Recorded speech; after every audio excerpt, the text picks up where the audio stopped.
kachika, usap-usapan na naman nga ngayon sa social media ang past and present ni Richard Gutierrez, kung saan pinagkukumpara na naman nga si Barbie Imperial at Sara Labati. Sila nga ay muli na naman nga naging usap-usapan sa social media dahil last 2 days nga ay nagkaroon nga ng sit-down interview si Barbie Imperial kasama si OG Diaz, kung saan ibinahagi nga niya ang kanyang buhay kasama si Richard Gutierrez at kung paano nga ba niya hinarap ang buhay na binabash siya ng mga netizens at tinatawag na mga agaw ng asawa, dahil matatandaan nga bago pa lang maging magkarelasyon si Barbie Imperial at Richard Gutierrez ay kakatapos lang ng issue ng kanilang hiwalayan, mag-asawa na sila Sara Labati at Richard Gutierrez.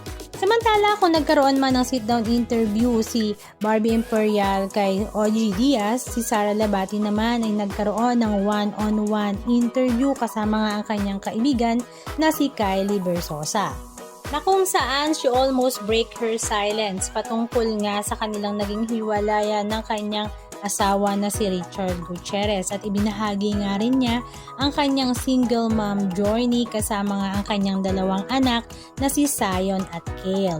Mapapanood nga ang full video nito sa YouTube channel ni Kylie Versosa, samantala ang full video naman ng kay Barbie Imperial ay mapapanood sa YouTube channel ni OG Diaz. Halika at panoorin natin ang ilan sa mga video clips highlights na kanilang It's just ibinahagi. this perfect little fairy tale. Hey, I'm a single mom of 2. I work very hard. I pay for my own bills. I also struggle, and that's okay. That's life. Yes, I am in the public eye, but I do not need to explain myself because I don't owe anybody an explanation. Never, ever too late to start again. I had to choose to say no to my career, to say no to opportunities so many times. And now that I look back, at least I was able to bring the kids to school. At least they had a mom that was so fully present. And now that, like you said, they're older, they're more independent. This is the most perfect time to start again and find out who you are and what you want to be. So no, it's never too late to start again. In fact, it's such a beautiful thing to be able to do on your own terms. Just don't be scared. Don't be afraid. Just do it.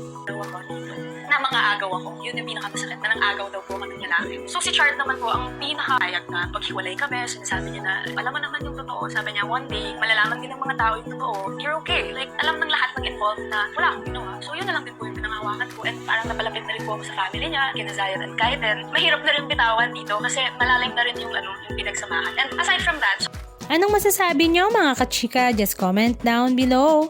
And please don't forget to subscribe. Thank you!